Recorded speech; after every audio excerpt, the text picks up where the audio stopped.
for the people that are already running ads, right? You're already advertising on a platform, say, such as Facebook, but you haven't yet, turned on the engine that is YouTube ads. It's a lot simpler than you think it is. And the way we do it for our clients who are already running ads on a platform such as Facebook is we literally essentially copy and paste their Facebook ads onto YouTube.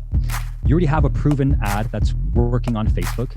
You need to just simply duplicate that for YouTube, essentially the copy on that ad, and make it just YouTube ads ready. What's up, everybody? You're listening to the Hustle and Flowchart podcast with your boys, Matt Wolf and Joe Fear. We are live. How you doing, my man? I'm doing amazing, man. How are you guys? Good, man. So, Brian, ad spend, I feel like it's been coming up, your company. It's coming up in all the right places. All of our friends, our circles, and I just keep hearing ad spend. And for a while, I didn't connect. Oh, that's Brian, and I know Brian, and we chatted, and he's been helping us out with a bunch of cool tactics and emails. And I think you're feeding his nerdiness around ads and media buying, and then that's why I was like even more stoked to have you on the show and present you to our crew here, because I think YouTube ads are it's kind of one of those spaces we've had some folks on, but like a total framework from start to finish, someone that's kind of green at YouTube ads, setting expectations, frameworks, processes. I don't think there's anyone better right now in our network than you. So appreciate it, man. And thanks for joining us today. No, I appreciate you guys for having me. And yeah, just here to share as best as possible and help anybody out who's listening, who is maybe thinking about getting started on YouTube ads, or who's already, running YouTube ads for their business, but not seeing the results they want and want to take it to the next level or get it working finally. Right. And just happy to dive into everything you guys want to just go nerd out on. I'm here, man. You know us. Well, walk us back, because when you and I first chatted on Zoom, you told me some just cool stories, how you got connected with the leaders of the industry and you kind of got into these circles in the right places. And that's why I'm hearing your name, getting tossed around by even more of those. I'm like, okay, he's doing great stuff here.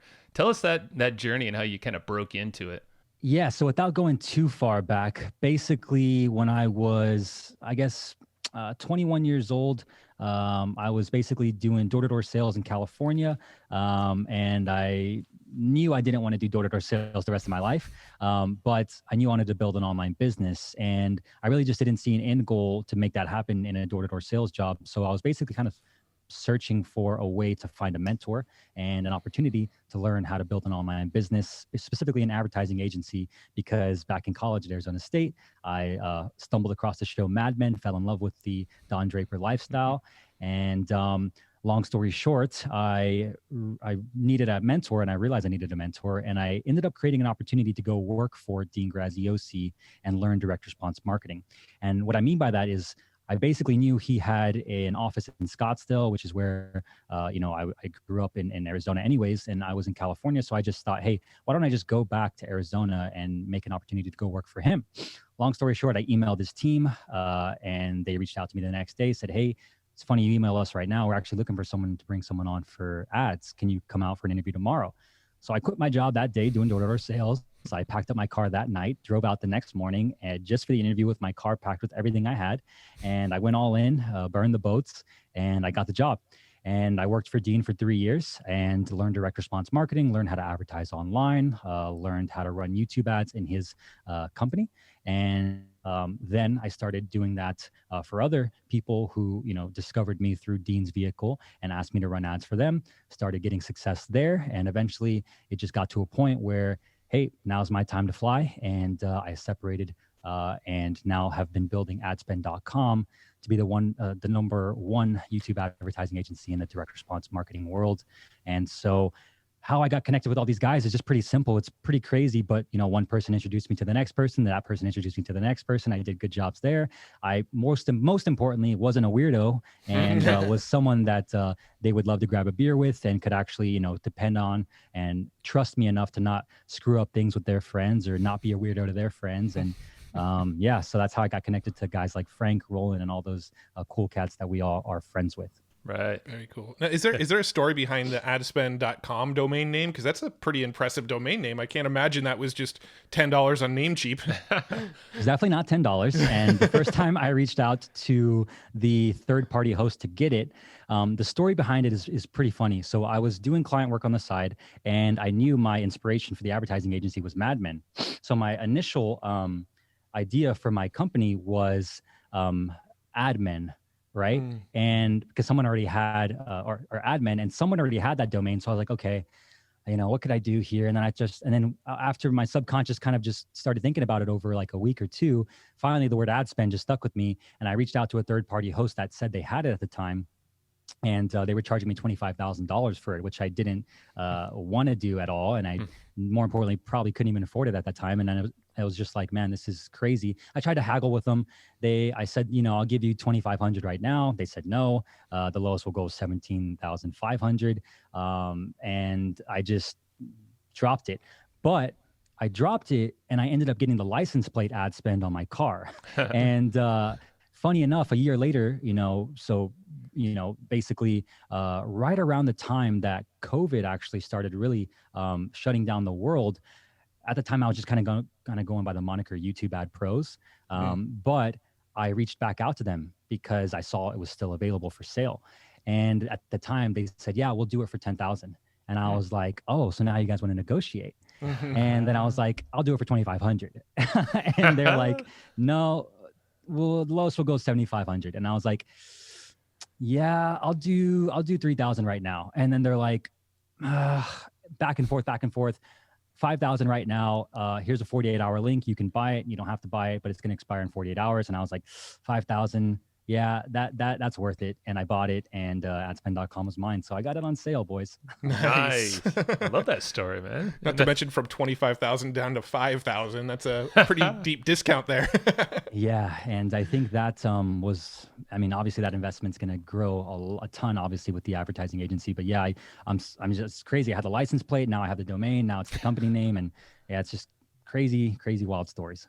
That's right. Well, how does your before we get into the tactics and stuff, how's the company grown? Like, is it mainly just you, or do you have a whole team, kind of agency built around this now?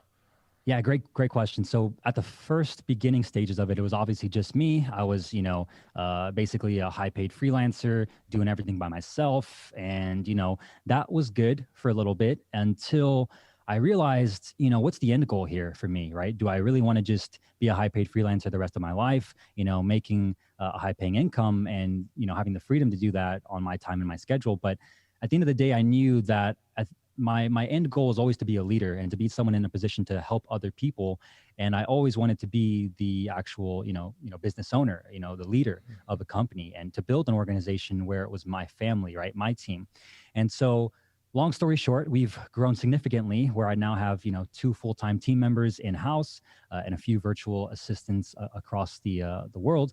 But we're a very lean team. We don't want to, become necessarily a watered down agency too fast, right? Our goal is to definitely grow. But right now we're more of a boutique agency that specializes in just YouTube ads for cold traffic businesses and info product businesses that want to crack the code to cold traffic. But that'll come with time. So it has grown significantly, and I've had to level up accordingly because of that, right? Not just being a solopreneur anymore, but having to learn how to delegate, having to learn how to manage, having to learn how to focus on what a CEO should focus on to grow the company and top line, revenue goals. But it's been a wild journey, and man, this is what I signed up for. And funny enough, when things started really happening was when COVID started really happening. And if that wasn't a time to, really just analyze it and say, there's never a perfect time to go off and do your own thing, then I don't know what is. And I always just think about how funny it's going to be to tell this story like I am right now, but also in the future down the road when I'm like, yeah, when I went all in, the world shut down and it was like, oh, holy crap, this is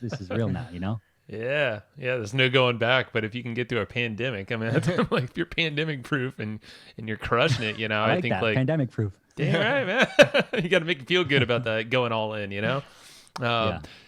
I mean, because you impressed us from like second one, because I think you are very humble in that, like, oh, it's not like crazy rocket science to get all these clients and stuff, but like most people do just drop the ball, like with just not being super clear or upfront. Like you've been super just really helpful for us to get clarity around some of the gaps that we have around YouTube ads. And we've talked to a lot of people about that kind of stuff. And, you know, Matt, you nerd out on that the most and kind of tinker around. But that's why, Brian, I mean, I wanted to bring you here and basically talk about your thinking about the platform in general from kind of start to wherever I guess we go. But Yeah. where do we start? 100%. Like, yeah, where would you suggest that we kind of kick this off? Yeah. So first and foremost, I guess if you don't have a business that's already making money, don't run YouTube ads, right? Definitely prove it to organic first. Definitely get some organic sales going. Definitely start building word of mouth. Definitely start building it through organic methods without spending any money, because you're going to waste a lot of money if your offer isn't proven, if your funnel isn't proven, if your back end isn't even in existence right now. But if you are a business owner who, specifically for us, obviously we help a lot of info product businesses that sell online courses, coaching, high ticket, programs, challenges, virtual masterminds, in-person masterminds, all that kind of, online education space. If you're already making, 6 figures from your business, I would even say a high 6 figures, it would need to be higher for sure. Like you're going to want to spend, and the budget you're going to have to start with depends on the offer, right? But for example, if you're selling a low ticket offer, let's say $37, you're going to want to be able to break even on that offer and still be able to, have a back end that makes up for that money. Otherwise, you're going to be too dependent on the front end to make it profitable day after day after day after day, which we've had problems with clients in the past because they were so dependent on being 2x, 3x, 4x on the front end. And if they were break even, they were like really mad. And more importantly, their business just wasn't sustainable, which that would be my first piece of advice, right? Is build the business enough to where you're making a significant amount of money from it to where you can realistically afford to lose, let's say $5,000 a month, $10,000 a month, and be okay with it while you get it dialed in, because you know that eventually you're going to crack the code to cold traffic. But in order to do that, you have to have all those systems in place. You have to have, your 30, 60, 90-day LTV of an average customer for your business, kind of mapped out already. Otherwise, you don't know exactly how much you can afford to spend on the front end for one new customer or one new lead, right? And not that you have to have all of those metrics dialed in, but it would be a better launch pad to have those metrics dialed in before you even dabble with ads, because you're going to end up wasting a lot of money just to fast track the success for your business instead of, taking it slowly but surely. And, for the people that are already running ads, right? You're already advertising on a platform, say, such as Facebook, but you haven't yet turned on the engine that is YouTube ads. Maybe it's because you just don't know where to get started. Maybe it's just because you don't know what videos you need to film or how the videos need to be filmed, how long they have to be, what you should say in those videos. Should they be 1-minute video clips? Do they have to be long form, VSLs? It's a lot simpler than you think it is. And the way we do it for our clients who are already running ads on a platform such as Facebook is we literally essentially copy and paste their Facebook ads onto YouTube. You already have a proven ad that's working on Facebook.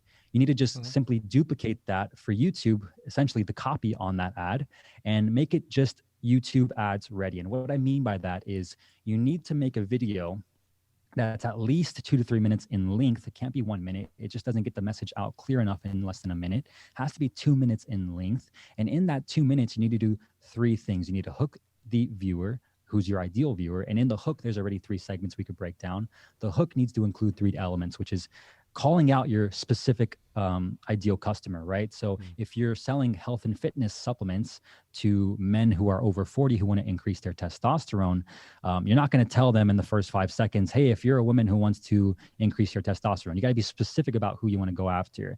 If you're a man over 40 who wants to increase your T levels naturally using natural supplements, right? That's just an example off the top of my head.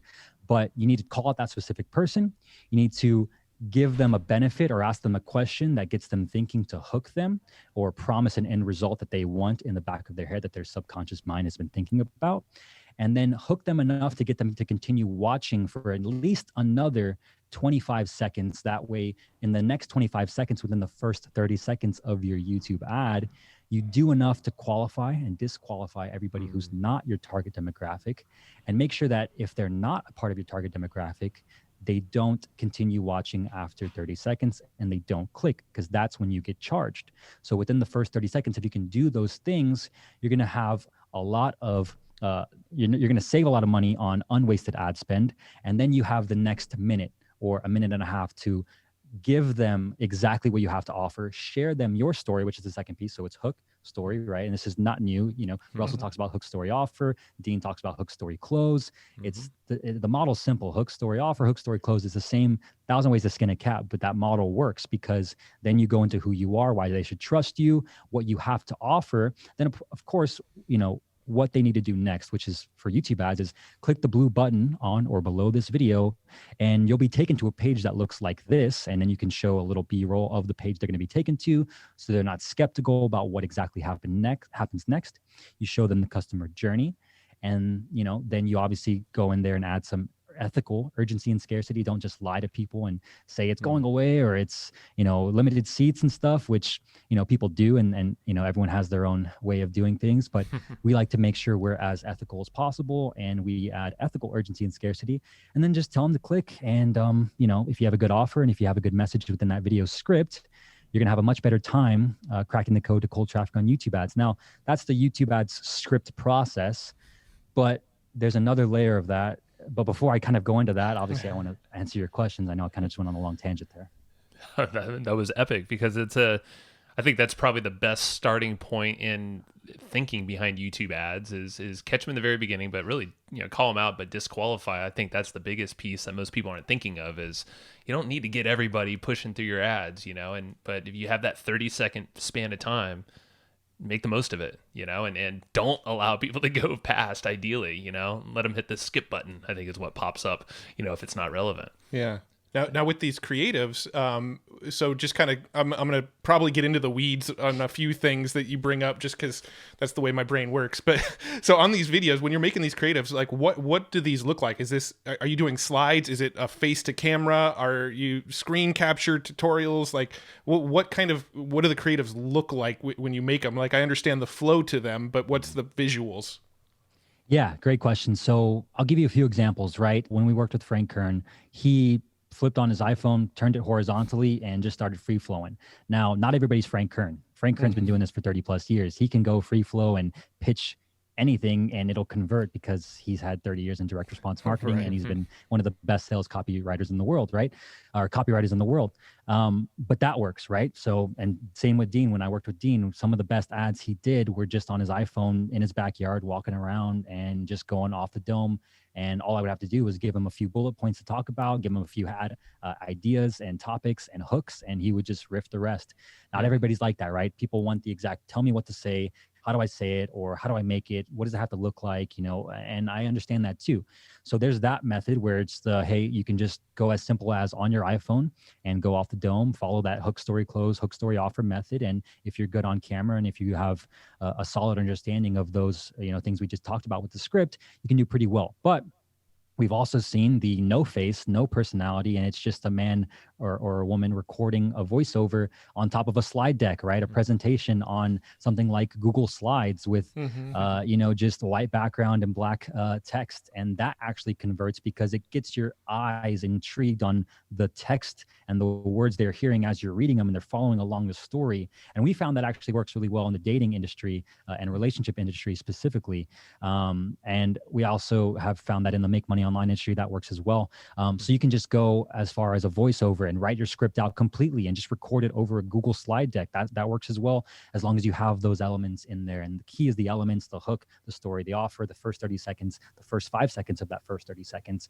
And then we've also seen high quality production. Right now I'm using a very amazing camera that my good friend Nick and team member let me borrow for this interview, and we have for the company as well. And you can go as far as just direct to camera like this, where it's a little bit higher quality of production, and it raises the brand authority. It raises the brand's value in the consumer's mind to make this seem more appealing to them if you're going after that luxury market as well.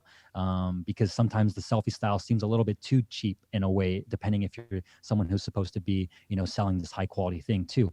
So there's really 1,000 ways to skin a cat, but you can, the key here though is, and I was going to get this into my second point, now that you have the video ad flow for YouTube ads, right? You can't just film one ad. You can't just film 2 ads. You can't just film 3 ads. For example, and I always use this example because it's the truth. When I was working with Dean for his offer, Millionaire Success Habits, the free plus shipping book offer he was running for, almost 3 years when we were running it with YouTube, he made an ungodly amount of money on the back end, but also on the front end, he made like over $2 million just on the front end alone. But he also filmed 123, video ads for that one offer, 123. And Dean's good. Dean's really good. He's been doing infomercials. He was able to hook the attention of the housewife walking across the television set when they're going through the living room, right? With just a few words on the beginning of an infomercial. And he created 123 videos. So how are you going to tell me you're going to make 3 videos and those are going to convert? And then when we run those videos for you on YouTube and they don't work, it's our fault, right? Just doesn't work that way. So you need to be able to put in the time and the effort to create different variations of these videos. So if you have a video ad that's already converting on, say, Facebook or on YouTube right now, and it's you direct to camera like I am right now, or you guys in the studio like you guys are right now, simply duplicate that video, but read it now on a slide, Google slide deck with just the words. So that way it's a voiceover, but it's a different variation of the already proven ad. Or simply change the 30-second intro to talk to a different customer base that you haven't targeted yet within the other variation, right? There's different ways to manipulate the already proven ad to make different variations, and try it selfie style, try it direct to camera if it's already proven. And you got to find that winner first and then make iterations of it. Does that make sense? Yeah, I mean, you actually just answered the second follow-up question I was going to ask, which was how many variations of these ads do you make? So, perfect. So what's next beyond this process then? We always start off. We obviously don't have to start off with 123 videos, right? That's a crazy amount. We worked up to that right after over 3 years. But you would want to start off with at least 5 videos, especially if you're already running ads on Facebook or you already have a lot of traffic going to this offer. 2 videos are going to be remarketing specifically. 3 videos are going to be cold traffic specific. And those 3 videos are going to have 3 different hooks. So it's going to be the same core messaging, the same call to action, but each of those 3 cold traffic videos are going to have a different hook in the beginning, like we talked about earlier. And so you want to start off with at least 5 and test those. And then after the data, comes back to you after a week or so, then you can see which one's the pull away winner. And then, start doubling down on that one, make iterations or revise it completely if they're just duds. So obviously, once you have the video ads ready, you have 5 video ads ready, then you're ready to launch on YouTube. And to launch on YouTube, it's pretty simple. You need to create a Google Ads account. You need to have Google Analytics linked to Google Ads. You need to set up Google Tag Manager. At least that's the way we do it because it's easier for site speed, for not slowing down the site speed. And once you have all 3 of those platforms up and running, you connect to 3, and then you upload those video ads into 5 different campaigns. Okay, so you're going to start off with 3 cold traffic campaigns. And the way we like to do our targeting process is pretty in-depth, but the easiest solution for everyone out there listening right now, if you want to run your own YouTube ads for your business, is keywords are your best friend, keyword targeting, as well as custom intent. And you're going to want to do in-market as well as custom affinity. So you want to go very broad, but also very specific at the same time. So the 3 campaigns you're going to want to start off with are a combination of, 5 keywords to start, as well as 5 different custom audiences, a combination of keywords plus a combination of URLs and a combination of both. And then going a little bit more broad now, in market for advertising and marketing, in market for, health and fitness coaching, right? And so whatever your offer is.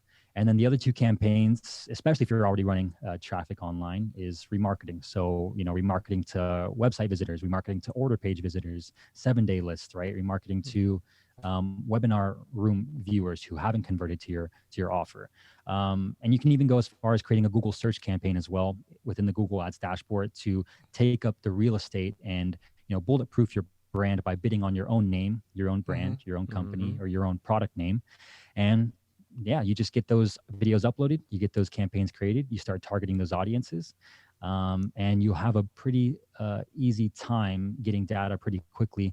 Now, how do you find the keywords, right? How do you know how to, what audiences to target in Google Ads when you want to run YouTube ads? Well, we do 2 specific keyword targeting campaigns when we start. We do broad and then we do specific. So for example, for you guys, right, if you wanted to find more, let's say, if you guys are selling a pod, I don't know if you guys do, but if you guys are selling a podcast, how to grow your podcast and monetize it to make a 6-figure income, let's say, right? And we do have that. You would definitely want to go after. Yeah. Okay. So you would definitely want to target, keywords related to very specifically, how to monetize a podcast, Right. how to boost subscribers to a podcast, right? And Matt, you know this better than anybody because you've already, been doing the YouTube ads for you guys in the past, right? You'd go very specific, but you don't want to start with more than 5 keywords in my personal opinion, right? Some people say do as many as 20. Some people say do as many as 30. But what happens when you do that is you're going to press enable on that keyword campaign that has 20, 30 keywords, and you're going to have one keyword just spend all your money. And there's going to be the 18 of them or 19 of them that didn't spend anything or barely anything. And then you're going to have to pause that main keyword and then let the others do the same exact thing until you find maybe one winner. We like to do more campaigns in the beginning, less targeting options. So in this example, less keywords. That way you can get to a winner faster, or maybe there is no winner, but at least you have 2 or 3 keyword campaigns running that are specific, that are broad. That way you can find variations of those in there. And then you can find a winner faster and get to a success quicker. And it's the same thing with audiences as well. So like I said, you start with a keyword campaign for specific, keyword campaign for broad, like let's say podcasting set up in 2021, and then a few more variations of that are broad.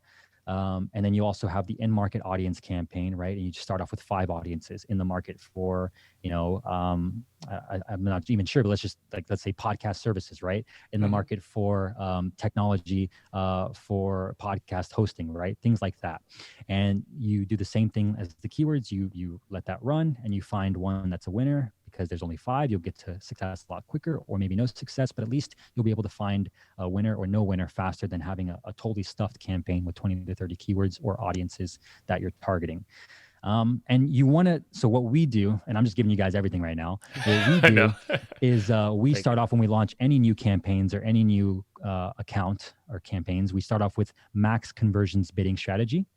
It's a more aggressive bidding strategy, so it's going to spend your money pretty quickly, but you want to let this ride, in our experience, from at least 48 to 72 hours, usually 72 hours. We don't even touch anything within the first 72 hours because we want the data very quickly. We want to see what works very quickly. After the 72 hours, then we switch over to target CPA. And once we switch over to target CPA, we let it run over the next 3 to 4 days. So we give it a 7-day testing period where we don't really touch anything, but we still monitor it. Obviously, our clients have, sometimes specific budgets. They give us a specific budget amount. We set rules to make sure we don't go over that budget, but we want to make sure that we let the Google algorithm do its thing. And within that first 7 days, we do first 3 days, max conversions, next 4 days, target TPA. And usually by the end of that 4th day, technically the 7th day of that first week of testing, your cost per lead or cost per sale will be a lot lower than when you first started. And you'll be, if you have a great offer, if you have a great business, it's already proven, you'll be within batting range of where you want to be. Not always, but that's what we found to be our best launching strategy. Does that make sense? Yeah. No, this is pure gold that you're giving us here. This is what you'd find in a YouTube's ad course if you went and paid for one right now. 100%. Which, no, just kidding. Maybe, yeah. Well, this is why you would have. It seems like you're putting a wide net there, and this is why you do have to have some budget then going into it to play the strategy. It sounds like.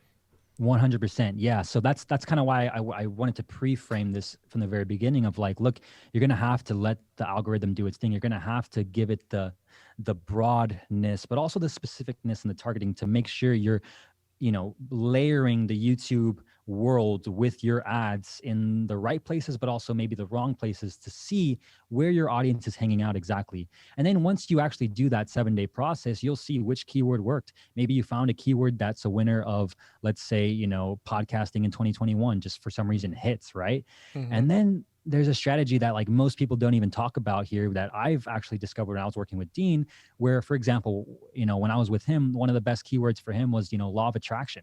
That thing just hit for his Millionaire Success Habits offer, right? And so I was like, how can we scale this keyword, right? We're not just scaling the campaign, but you go deep enough to where you can ask yourself, and I geek out on this stuff, so that's why I'm doing it, right? But how can I scale the keyword of law of attraction?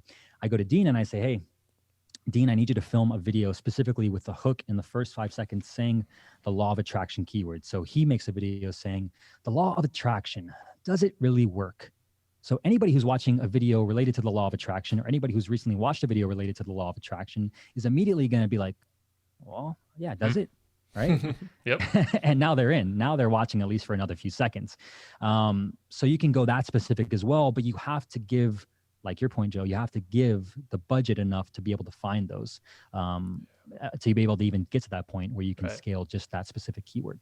Now, are you breaking out keywords into their own ad groups? Because you mentioned that, the various things that you're targeting, right? You want your affinity audiences, your in-market, your various keywords, retargeting. Are these all separate ad groups, or do you kind of lump them all in and then kind of analyze what was working in that lumped-in ad?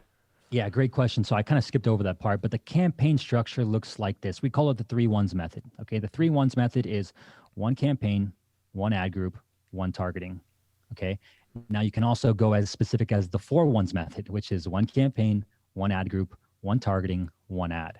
So if you want to split test ads evenly, what you would do, for example, is you would do one campaign, one ad group, let's say a keyword of law of attraction, and you would do one ad variation only in that campaign. Then you would duplicate that campaign and do the second ad variation that you have that you want to test. It's the same campaign, different ad, same targeting, just a different ad. So you're testing the ad head to head. The best way possible that we found within Google Ads is, kind of algorithm campaign structure to evenly test the ads head to head without them cannibalizing each other. And I learned this from Tommy Powers, who's a YouTube ads, OG. Yeah. Tommy Powers told me this from the very beginning when he was mentoring me on YouTube ads. He was like, what's happening is sometimes when you, like I said, the stuffing method with all the keywords in the campaign, right? One of them is just going to take off, just like with your ads, just like if you have 5 ads in one campaign and one ad group, one of the ads is going to get the majority of the spend. You're not going to know exactly if the other ads are good or not, because that one ad Google thinks is the best winner or the one that people are responding to the most. So if you want to be very scientific about it, it takes a little bit more time, unless you want to, just do it the easy way. But if you want to do it the scientific way, you'd want to break out the 4-1s method, one campaign, one ad group, one targeting, and then one ad, and then just duplicate that to where you have all your ad variations. And let's say you have 5 ads, you have 5 campaigns, all targeting the same targeting, but you have one ad that's different in each of those campaigns. Does that make sense? Totally makes sense. Yeah, and we had Tommy Traffic on the show not too long ago as well, and he's a smart dude. Tommy's a beast, man. Oh, he was. I remember our big takeaway there was creatives. He was like, most people aren't just making enough creatives, so you just hammered that point in too. And he told me that too. And I was like, I remember one time where this happens with every offer, and every offer you scale that hits the cold traffic and is a winner, you'll experience these ebbs and flows, as my friend Nick and team member likes to say, these ebbs and flows of highs and then lows, right? And it's the same in the advertising world, right? So you'll have a cold traffic campaign that's scaling all of a sudden, and for whatever reason, things just aren't profitable from one day to the next, and then it's like, if you really think about it, right? Like going back to the 123 video example, right? It's mainly just because the ads start fatiguing, especially when you're spending $5,000, $10,000, $15,000, $20,000, $30,000 a day on ads profitably. You're literally going to the masses now. You're literally being, seen by or getting impressions by millions of people within a matter of a week, 2 weeks, 3 weeks, right? So how can you expect the same ad that worked 8 months ago to continue working? And how can you expect your campaigns to still be profitable, that were the ones that were profitable 8 months ago, unless you refresh the creative? And he taught me that principle. So yeah, shout out to Tommy Powers, man.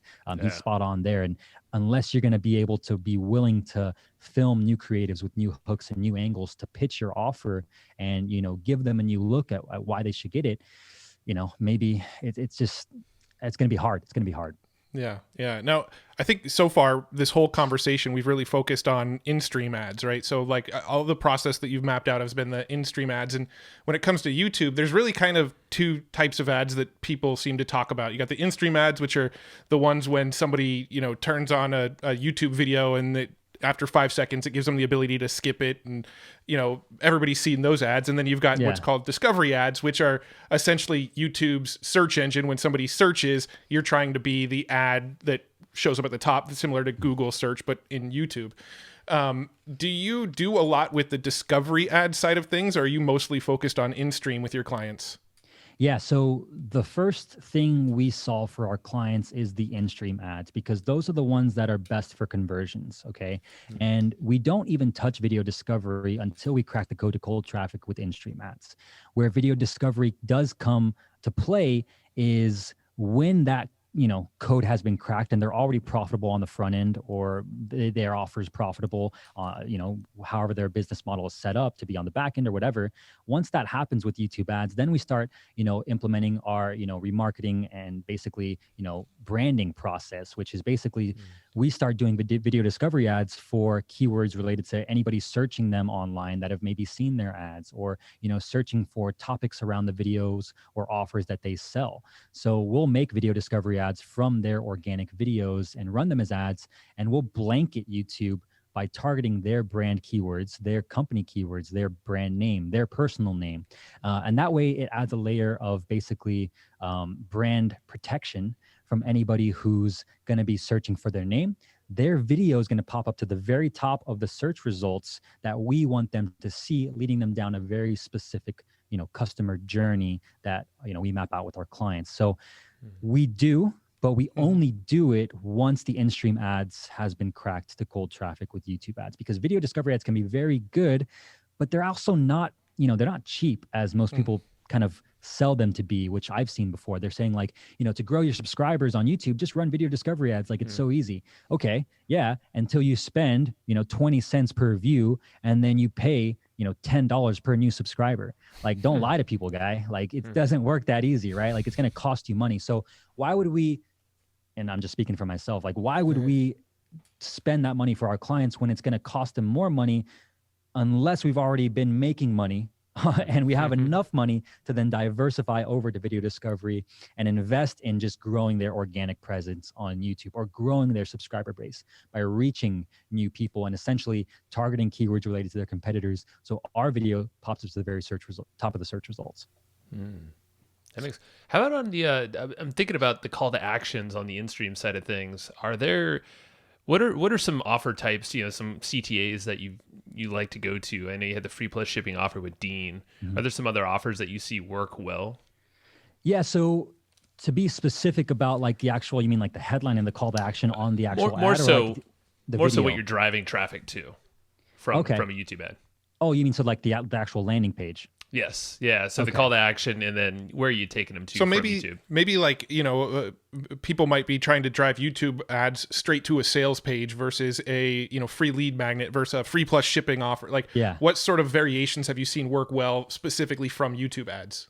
Yeah. So for example, right, like for a free challenge, or for a $1, we're running a $1 trial right now. That's, for a membership continuity program on the front end. It's a $1 trial. It then, after 30 days converts them over to a $39 paying customer on a monthly continuity plan in the health and fitness niche. And his call to action that he is saying and that we're using on the actual ads themselves is, $1 trial. And then it's, learn more. It's nothing crazy, but it's just literally giving them the actual offer on the headline. Because with YouTube ads, and it's pretty crazy but you only have a limited amount of real estate to use with YouTube ads, right? So the headline has to be like 15 characters max. Like the call to action, which is the blue button that they can click, that actually has a text on it, is only 10 characters. So you don't have much room to work with. So you got to be very creative here. But learn more on the blue button has always been, my best friend, our best friend. Get it now if it's a free plus shipping book offer, or if it's a low ticket offer, get it now.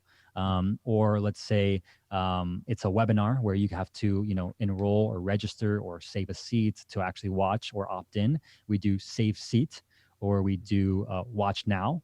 And then the headline would be like, free training. For webinars, we always usually do free training. For free plus shipping book offers, we do free book offer as the headline. For the $1 trial, we do $1 trial.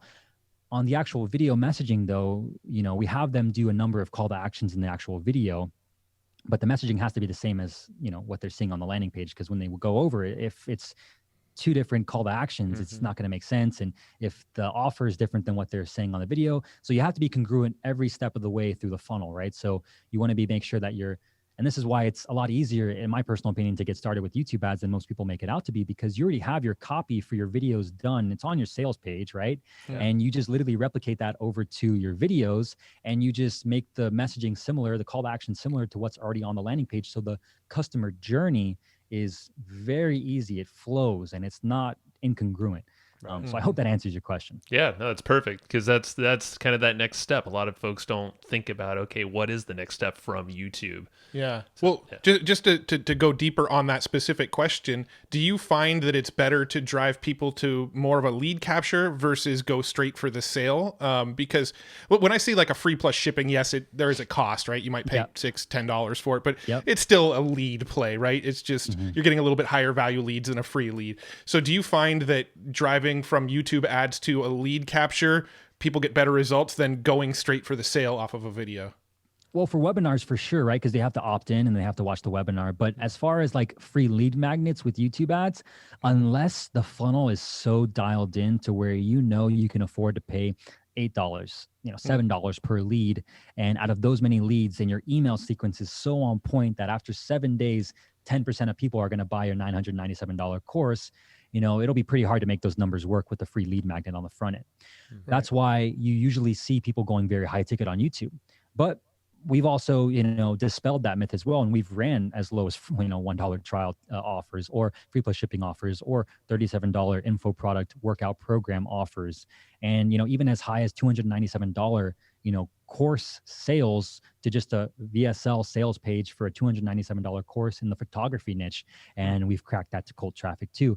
So I guess, unless you have the pieces in place already where your email sequence is dialed in to nurture that lead right to where you want them to be at the end of your email sequence, to where your numbers, once again, goes back to knowing your numbers, to be able to make the numbers work to where you can afford to pay $15 or $10 or $5 per lead for a free, lead capture, then you would much rather want to start off with an actual low ticket sale, or a higher ticket training that's pitched through some long form VSL or a webinar. Gotcha. That makes sense. Yeah, no, this is fascinating. And then the back end, of course, because I'm thinking, well, you have a subscription offer, so the $1 trial to subscription, and then you can have the high ticket coaching. So two different business models, of course. Yeah.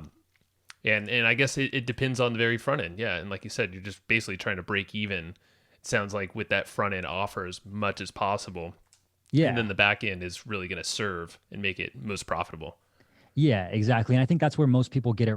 Most people have this misconception where you need, well, I wouldn't say misconception. It's maybe just their business model is broken, or they don't know it's broken yet, right? So for example, with a free plus shipping offer, like I already mentioned, your goal should be to break even. And if you're profitable, awesome. You're now, making money, making $1 or $2 for every $1 you spend, right? But ultimately the goal of a free plus shipping book offer, is to break even, to get, a higher ticket lead, like you said, Matt. And so it's like, but for a $1 trial, right, where it's a $39 a month membership continuity, like we have for one of our clients right now, it's, hey, he can afford to pay $55, right? Because he knows, on average, he has a 50% churn rate. So if we get him, 30 new trial members per day, 15 are going to stick. Out of those 15 are going to be staying on for at least a minimum of 6 months. He knows that number. So if we can get him $55 trial members, or $55 trials, 30 trials, sorry, at $55 each, he is happy. He is now generating, well, you could do the math on that, but, a really good monthly continuity that's growing and is going to continue to grow for his business every single month. Very cool. Now, I'd love to just sort of ask you about some specific potential use cases and just kind of see what your advice would be on them. One of them, going back to something that you mentioned earlier, which was growing a YouTube channel using ads. Is that something that you even think is viable through YouTube ads? Is there a way to grow a channel using ads? Or in your opinion, is it just too expensive and not worth it?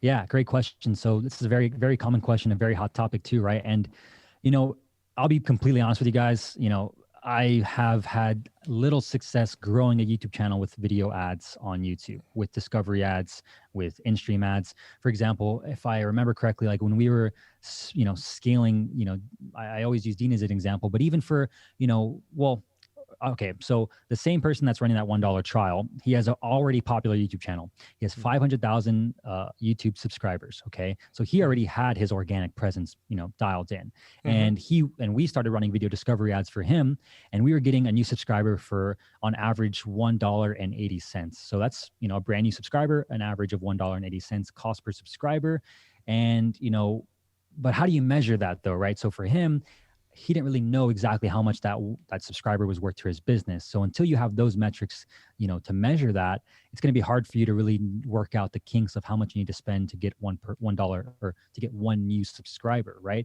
And from my personal experience, even spending, millions of dollars just on in-stream ads, you only get like, I think Google measures it to like, it reflects like, I think I remember like 25,000 new subscribers have transitioned over from those, millions of dollars in ad spend over to that, to Dean's channel, right? Or something like that. So it was like, it's a hard, using YouTube ads to grow your channel isn't as easy, once again, as most people think. It takes a very specific strategy that I think you should only really dabble with, like when we do, is after we've already cracked the code and are profitable on the front end, to then have the money to invest in this organic strategy to grow their brand long term and get new faces onto their YouTube channel. But to be completely honest with you guys, we haven't mastered that yet. So I can't sit here and say, hey, this is exactly what you need to do. Yeah.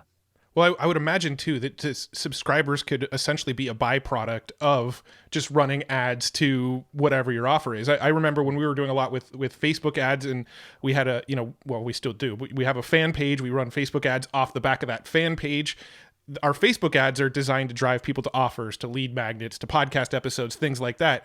But just because of the reach and the visibility of these ads, we're just inevitably getting people to like our fan page as well. Yep. And I would imagine like YouTube's going to be kind of the same thing, focus on promoting your offer on YouTube with YouTube ads. And as a byproduct, you'll probably also see some subscriber growth. Yeah, you hit the nail on the head, man. And all like, I always mess this metaphor up, but it's basically like, all tides bring up all ships or something like that, right? Like when you're running YouTube ads and you're profitable and you're spending money, like you're going to see an influx of growth on your Instagram. You're going to see an influx of growth on your Facebook page. You're going to see an influx of growth of people joining your organic Facebook group that's free. You're going to see an influx of growth on your YouTube channel, new comments, new people that haven't been following you before, new messages in your inbox on Instagram saying, hey, I saw your ad on YouTube. Just want to say I bought the program.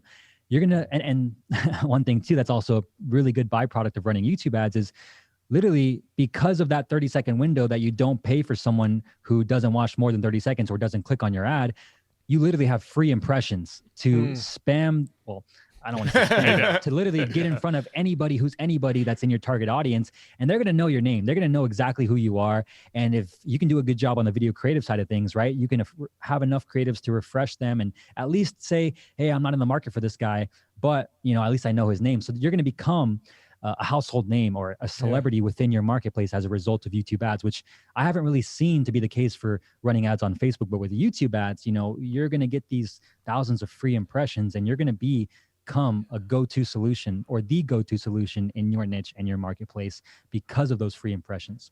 It's perfect branding. I mean, it seems like you're positioning yourself on YouTube with some video that someone's usually has an intent on watching. And then here comes Brian with this video right here. And, your face is now attached to that thing that they probably already wanted or were interested in.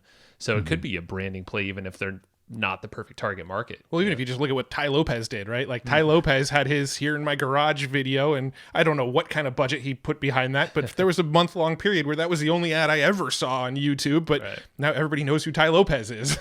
Yeah, rumor was he spent like upwards of like close to 20 million or something on that ad, man. I heard something like that. I mean, he made obviously how much more on that, right? So to be able to spend that much, but yeah, he bought up all the real estate space when YouTube ads was still in the infancy of becoming the next thing, right? Which it still isn't even the next thing. I don't think it's still on the cusp of like really becoming, a leading authority in the advertising platform space, which is why it's still, a great opportunity to start, testing now, start testing and start investing into YouTube ads because it may not work right at the beginning, but it's like, as long as you keep at it and keep dialing your messaging in and you just look at the data and you have the strategy. The most important thing is the strategy. Like I said, it's not one video ad. Ty Lopez, I think before that ad, he was also a copywriter too. So he had experience in the direct response marketing world to be able to crush it. And he took advantage of the opportunity. And right now you probably, someone watching this video or someone watching this podcast are probably in a niche or marketplace that most people aren't advertising on YouTube right now for, and you could take up that real estate, take up that niche, take up that marketplace and become the go-to solution, become the Ty Lopez of that niche. Just don't use a Lamborghini now because it's kind of played out, but you can do other things. That's cool. How about on the stats side of things? I know in analytics on YouTube, it's like Google Analytics. It's just monstrous. You can see pretty much everything. Are there certain things that you're looking for on the stat sides of things? And I know obviously there's ads and then there's organic sides. What metrics are you paying the most attention to? Maybe on each side of those, just so people have a reference and not get lost. Yeah, great question. So, what to be looking for when you're actually running these campaigns? How do you know if it's working, or what do you know you need to improve? What metrics do you need to look at to know what you need to improve next or work on next, right? So, for Google Ads, there's really three metrics that we look for, and this is just it's basically like, okay, what's the cost per lead / cost per sale? Okay, what's the actual number of conversions? Or number three, what's the click through rate? So those three numbers are going to tell us everything. So, for example, if our cost per lead is way too high, we know it's one of usually two things. It's either the ad's message is just not hitting home, or it's just not resonating with our ideal demographic because it's costing us way too much to get our ideal customer to actually opt in or pay.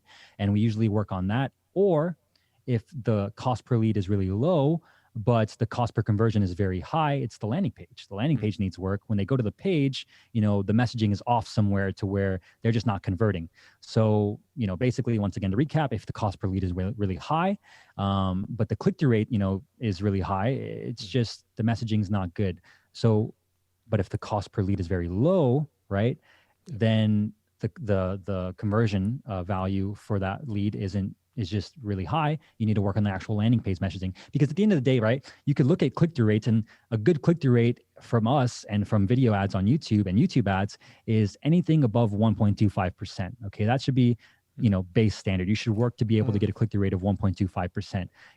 That would be good. Great would be 1.5. Really good, and like where you're now, like your messaging is on point and people are just clicking, is 2%, right? Anything above 2%, 2 to 3% is like, okay, your message in your ad is so good that people are clicking, and it's now in the space of like, okay, you can expand that really well to cold traffic because the messaging's there. But if your click-through rate's super high and then your cost per lead's super high, the click-through rate doesn't matter because your cost per lead's super high, right? So it's the messaging on the actual page that now needs work. So you really want to focus on those three metrics and use that to formulate what exactly you need to work on next. Because it doesn't matter if you have a high click-through rate and your messaging's on point if people are clicking and then they're just not converting. So that's from the Google Ads side of things. From Google Analytics, really the only things we measure on Google Analytics, well, we do Google Analytics for a number of things. Obviously, you want to see the different demographics that are coming in, which demographics are actually going to be the ones that are converting the most. And we use Google Analytics and the actual audiences that we're targeting and creating in Google Analytics to find new audiences. So we use Google Analytics to measure, to create new audiences, new remarketing lists, but to also look inside of those remarketing lists and to see new possible audiences to target. So for example, two audiences that Google Ads and Analytics automatically populate for you when you start creating your account is all website visitors as well as all converters. Now, what you can do is you can immediately go into all converters once you start getting some conversions, usually, over 100 to 1,000. And then you go into all converters and you can see different in-market and affinity audiences that are in that all converters audience that you can use to then target into your in-market campaign or your affinity campaign or your custom campaign and find new audiences to expand the message even further. Now that then, in order to make that work profitably though, you got to make sure your messaging's on point to that specific target audience. So it's kind of cool because if you really geek out on this stuff, you would be able to then see, oh, well, all I have to do is make a message that's specific for people that are in the market for health and fitness supplements and really make it for that person. So if I'm selling a $1 membership trial to a workout program, I'm going to go after this in-market audience of people that are in the market for health and fitness supplements and make my message very relevant to them and say, the last thing you need to lose weight is a health and fitness supplement right now. You don't need to buy another weight loss product. You need to actually get a proven plan from a coach that can help you and hold your hand every step of the way to make sure that your workouts are on point, working out no more than 3, whatever the pitch is, right? But you go after those people looking for health and fitness supplements. So you can really geek out on it. But we use Google Analytics mainly for new audience reach, as well as seeing which demographics in terms of household income, age, are actually converting the most. And then that's kind of like the step, I would say like 3. Once you get the offer working, once you're converting to cold traffic, then you can start layering audiences. You can start combining keywords within market. You can start creating campaigns that are just specific to 45-year-olds who are males, who are, you know, in the top 10% of income, and get really granular there. But you can only do that once you acquire the data first, once you go broad and specific at the same time, to be able to have, you know, this functionality to be able to layer things like that. Dang. Bro, you are a magician at this. I love it. You think I do it for? You think I've been doing it for a while? Yes. Oh man, Matt. Yeah, I mean, I think we covered quite a bit of ground. I mean, I do have quite a bit of other questions we could go down, but I'm worried this would be that sort of 3-hour Joe Rogan episode if we did that. So I will ask this because it's something that I bumped into, and it was something that I actually asked for your help from earlier, and you gave me just some amazing email back and forth about this. And it's when it comes to discovery ads, I know it's not something that you necessarily recommend right out of the gate for people, but when I've done discovery ads in the past, I was running into issues where I would target keywords that got plenty of search volume. That it wasn't that there wasn't anybody searching, but I was just never getting any impressions with it. It was, even when I did the search myself, it would never show up my ad. So I'm curious, like, what are some of the best practices to actually get a discovery ad to work? Yeah, what we found to work best with discovery ads is you have to be pretty broad. And it kind of sucks to say that because you're going to spend a little bit more money. But I think, you know, from when we talked, Matt, I think it was like the keywords you were bidding on, I don't know if they had enough search volume there. And I think you were getting a few impressions. So you were getting the impressions and you were probably taking up the real estate space when people were searching for those. But there just maybe was a little bit of a lack of search volume. And I could be wrong. I didn't dive into it too deep, but I know from what you told me, that's, I think, was my conclusion. But like, for example, when we found video discovery ads to work, you got to keep it stupid simple. You got to go pretty broad with the keyword you're going to be targeting, or you got to go as broad as doing an affinity audience or a custom audience related to, for example, in your guys' case, you know, podcasting in 2021 or podcast setup, podcast equipment, and maybe 3 to 5 keywords, you know, 5 to 10 keywords, nothing crazy, no long tail keywords with 5 words, 6 words, 7 words, you know, 2 to 3 words max. And you got to test a bunch of different combinations of those in different audiences, and once again 5 audiences per campaign, right? And then let those and see which one gives you the most impressions. But the same thing with keywords too, right? You use the same keywords you're going to create for those custom audiences and just put them in their own campaign and group them out specifically for the campaign. And I think it was just maybe people just don't test enough too. But yeah, 1 campaign, 1 ad group, 1 targeting, and then if you want to go 1 layer deeper, 1 ad, 4 ones, 3 ones. So yeah, you just got to be very broad with video discovery. But you also got to have a video that's very relevant to that niche and that marketplace. So that way, if they click, you actually have a very good value video that can introduce them to your world, give them something to download for free in the description, or, you know, subscribe to or watch for free like a webinar, and you'd be pretty well off. Yeah, and I imagine in discovery ads specifically, the thumbnail and then the actual title of your video are a bit more important than they would be in like an in-stream ad. 100%. You have way more real estate on the video discovery ad to actually write a good headline and a good description, and use direct response marketing 101. And as well as you got to make the thumbnail very eye-catching for sure. And the cool part about it is, you know, it looks like an organic video, so it can work out to your favor. Yeah. Very cool. I mean, You good there? yeah, unless you have some other questions, I don't want to take that. One tip for that, for video discovery, easy way to do this. If you already have a YouTube channel that's already, you know, working really well, take your most popular organic video of all time, run it as a discovery ad. And that's most likely, from our experience, going to be your best YouTube discovery ad to start with. And then if that works and you're getting subscribers, or if your goal is to get some more subscribers for $1 or $2, right, which we've done, you would just make another video similar to that, but different. Just make another one similar to that, but different, and then start expanding on that. So if you already have a YouTube channel and you already have a very viral video that just went crazy, copy and paste it over to video discovery and run it as a discovery ad to get more traction, more engagement, because that's the one that gave you the subscribers in the first place. Yeah, no, that's I think that's a brilliant tactic. And I actually saw another YouTube video not too long ago where they were basically saying, go into your Google, or not your Google Analytics, but your YouTube Analytics, and then sort it by, I think you sort it by the amount of views, and then you look at the subscriber to view ratio. Yes. right? So whatever one had the most subscribers based on the amount of views. So it's like the ratio of subscribers to amount of views. That's the video you want to run a discovery ad to. Whichever video you had that had the least amount of views but the highest amount of subscribers, boom, run that. Or if you have 2 or 3 that are close together, run those 3. Love it. So cool. Dude. Paid YouTube advertising masterclass right here. I mean, this is amazing, Brian.